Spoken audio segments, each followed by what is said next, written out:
Olá, tudo bem? Espero que esteja tudo bem com você. Dando prosseguimento aos nossos cursos de Sociologia, vamos falar hoje sobre Karl Heinrich Marx. Karl Marx nasceu em 1818, no que era a Confederação Germânica, e morreu em 1883, no exílio, em seu exílio em Londres. Constitui Marx uma obra imensa, tá? Uma obra gigantesca, que eu vou falando aqui aos poucos. Tá? É uma obra que envolve livros, artigos, cartas, manuscritos, tá? Muitos inéditos, alguns só descobertos na década de 30, tá? do século passado, século 20, e outros que ainda estão por ser descobertos. Mas o básico da obra de Marx se divide em grandes áreas: economia, filosofia, história e também a sociologia. Tá bom? Grandes áreas das ciências humanas muito influenciadas por Marx. Tá? Inclusive também das ciências sociais aplicadas. Há em Marx uma sociologia? Sim, mas Marx não era sociólogo, era um pensador social. Era um filósofo, como ele mesmo se colocar, e como sua formação ampla, tá? Primeiro em direito, tá? E depois, no seu mergulho na filosofia hegeliana, faz dele um pensador de peso. Então, nesta aula 1, vamos aprender o básico sobre o que é o materialismo histórico, o que é os elementos de uma compreensão da sociedade materialista histórica na obra de Karl Marx. Tá bom? Vamos lá, então. O materialismo histórico de Marx, como ele mesmo chama, e ele vai chamar isso depois de socialismo científico, ele vai dizer que isso é uma forma de ciência, tá? É uma forma de compreender a realidade a partir da materialidade das coisas. Não compreenda, por favor, materialidade das coisas no conceito físico normal, ou seja, matéria, tudo que tem massa e ocupa lugar no espaço. Tem que ter cuidado até porque esse conceito nem abrange matérias mais complexas, como a matéria escura. A gente não sabe como é que a massa da matéria é escura, como é que ela é formada, né? Olha o exemplo básico. Mas no século XIX, ninguém tem nem ideia do que era. Matéria na concepção dos materialistas, os filósofos materialistas, era tudo aquilo que existe na realidade, opondo-se realidade à representação, à ideia. Há uma oposição aí, que vem do filósofo Hegel, né? E que Marx vai se opor, principalmente aos chamados jovens hegelianos, os neo-hegelianos, como Schelling, Fichte, tá? Schopenhauer, desculpe. Ele faz oposição a Schopenhauer, mas não é uma preocupação dele. Schopenhauer é um kantiano, não um hegeliano. Então, assim, a ideia do materialismo que Marx vai opor, o materialismo que está presente principalmente num filósofo alemão chamado Feuerbach, Frederico Feuerbach, se opõe à ideia do seguinte, de que para eu compreender a realidade social, eu tenho que partir da sua base material, da materialidade das coisas. A inflação, por exemplo, eu vou dar um exemplo da inflação. A inflação não é algo que tem massa e ocupa lugar no espaço, mas é algo que existe, atinge-me, assim como a deflação está atingindo, a inflação atinge-me diretamente, então é algo que tem uma existência. Então, se há algo em existência, aquilo que Kant chamava de fenômeno, é algo que interfere na realidade. Tá? É algo que interfere no mundo. Então, é algo que precisa ser estudado. E Marx vai dizer, qual é a base dessa realidade? Isso é interessante. É que essa realidade, quando ele discute o real, e aí você retoma a discussão do filósofo Immanuel Kant, que distingue coisa em si e fenômeno, a coisa em si sendo algo que na sua totalidade não pode ser compreendida, dada a sua complexidade, mas você consegue ver os fenômenos da realidade. O fenômeno, por exemplo, agora, a luz e a tecnologia me permitem dar esta aula. Tá? E essa aula permanecerá enquanto a internet existir, por exemplo. Tá? Isso é um fenômeno. Tá? Isso é um exemplo de fenômeno muito simples, claro, muito simplesinho. Eu vou dar exemplos melhores. Então, os idealistas acreditavam que o real é a forma de se pensar na história, o próprio espírito da história, e que há uma naturalidade desse processo. De que o mundo idealizado, isso é uma espécie de platonismo mais complexo, o mundo idealizado, ele pode ser pensado e construído. As ideias constroem o mundo. O Marx, tá, vai dizer, tudo bem, o real é um guia para pensar a realidade, mas as ideias não constroem o mundo constrói as ideias. Tá? São as condições materiais de existência, a vida material, que constrói as ideias. Tá? Não é por pura convicção, ou por puro desejo, por pura vontade, que eu vou criar o mundo à minha volta. Eu crio o mundo à minha volta por necessidade. E crio por uma condição econômica, através do trabalho.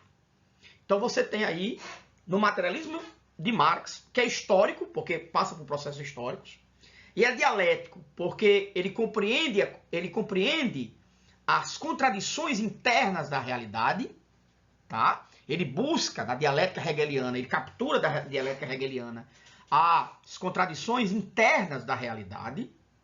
Então você tem em Marx, tá? Em Marx, isso é visível principalmente na sua obra O Capital, que é o seu livro mais importante, tá? Principalmente os 2 primeiros volumes que ele primeiramente publicou, os 3 primeiros volumes, vamos dizer assim, são 7 volumes, mais os manuscritos econômicos filosóficos, são 3 volumes, dependendo da edição, e mais os textos anteriores e assim por diante. Então, para Marx, são as condições materiais que permitem a existência do real. E aí nós vamos entrar no que, são essas condições materiais, para você entender o que é esse materialismo. Tá? Vamos lá. Para Marx, o mundo, tá? E aí ele complementa Hegel, de certa forma, o mundo se compreende em 2 realidades.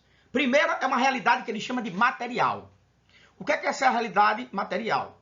É o esforço humano para controlar a natureza, através do trabalho. O homem, através do trabalho, transforma celulose em papel, transforma plástico em mouse, transforma tecnologia em algo útil para o homem, tá? O homem enquanto espécie. Então, para Marx, o que molda o homem é a sua relação com a natureza, que é uma ação humana, não é natural, não é um processo. Ah, o homem tem uma natureza. Não, a natureza existe para além do homem e ela molda o homem na medida que o homem interfere nela, tá? E ao moldar a sua própria existência, o homem constrói o que Marx vai chamar de forças produtivas. As forças que produzem a realidade, que são históricas, elas mudam com a história. As forças produtivas na era, por exemplo, da pré-história, era uma. A antiguidade teve pelo menos 2 modelos de forças produtivas, vamos discutir isso, forma de produção. A Idade Média vai ter outra, a modernidade vai ter outra e assim por diante. Mas no jogo dessas forças produtivas, no processo de trabalhar e construir, existe uma relação daquele que trabalha e aquele que tem a posse dos meios de trabalho, que ele chama de meios de produção. Os meios de produção, num dado momento da história para Marx, são apropriados por indivíduos mais espertos, mais capazes.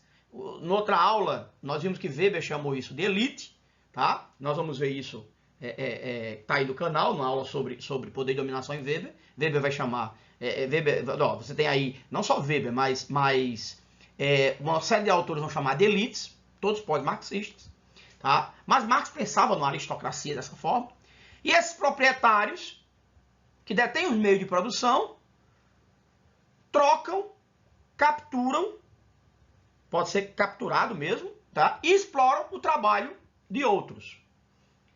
E formam as chamadas relações sociais de produção. Então, de um lado eu tenho as forças produtivas, do outro lado as relações de produção. As forças produtivas são as forças que produzem a realidade à nossa volta. Fábricas, fazendas, o próprio comércio que faz circular as coisas, os serviços, tudo aquilo que gera produto. Produto não pensa apenas em coisa. Tá? Eu estou fazendo produto agora. Eu estou gerando produto, de certa forma. Um produto que é imaterial, no sentido de que ele tem uma materialidade virtual. Mas ao lançar uma ideia, eu lanço um produto. Ao lançar uma música, eu lanço um produto. Tá? São produtos. A produção material, tá? Mas nós vamos ver depois que ela pode ser também imaterial. Mas nessa produção material, então eu tenho aí as forças produtivas, as fábricas, as fazendas e assim por diante. Tá? E as relações sociais de produção, que são as relações entre aqueles que produzem e aqueles que controlam o processo produtivo. Aqueles que, em última instância, para Marx, ganham no processo de produção, porque vão acumular o que ele vai chamar depois de mais-valia. Tá bom? A gente vai falar isso na segunda aula, sobre o que é que vem a ser essa coisa chamada mais-valia. Então, para ele chama tudo isso de estrutura ou infraestrutura. Tá? Marx compara a realidade a um prédio. Você imagina uma casa. Quando você olha para a casa, você está olhando para a superestrutura da casa. Você não percebe o que está por baixo dela, o que está dentro dela, que é a infraestrutura. São suas colunas, suas nervuras, né? sua base estrutural. Então, para Marx, a realidade material é uma infraestrutura, uma estrutura que garante a existência coletiva e garante a própria forma da sociedade como ela é. Você só vê, em geral, ele diz, a percepção, por exemplo, quando você olha para o Estado, você diz, eu estou com o governo, eu vou fazer o que eu quero. Eu tenho o governo na mão, eu vou mudar o Brasil. A gente já ouviu isso, eu sou mais velho, já ouviu isso várias vezes, isso nunca acontece. Por quê? Porque pensando como Marx, se eu for pensar como Marx, se eu apenas tentar mudar a realidade imaterial, subjetiva, política, sem mudar a base material das estruturas econômicas, eu não tenho mudança social. Ok? Tá bom? Então, a estrutura, que Marx compreende como estrutura, são essas forças econômicas, tá? Isso simplificando, claro, essas forças econômicas que envolvem as forças produtivas e as relações sociais de produção. Tá bom? Vamos dar continuidade. Vamos dar continuidade aqui. Então, e a segunda realidade é a realidade imaterial, que é a superestrutura, que é aquilo que você vê, é a casa. A estrutura são os alicerces, são as nervuras, são as vigas, você não vê, né? Mas você vê a superestrutura, que Marx chama de nível político-ideológico, tá? A estrutura que é composto pela estrutura do Estado, a estrutura jurídico-política, tá? O Estado, o direito, as normas, a compreensão da forma como o poder se exerce, e as formas de pensamento, a consciência social, que ele vai chamar de estrutura ideológica, que é composto pelo todos os tipos de ideias. Aquilo que Durkheim chamou de representações coletivas, vocês lembram disso? Lá na aula sobre Durkheim, representações coletivas, tá?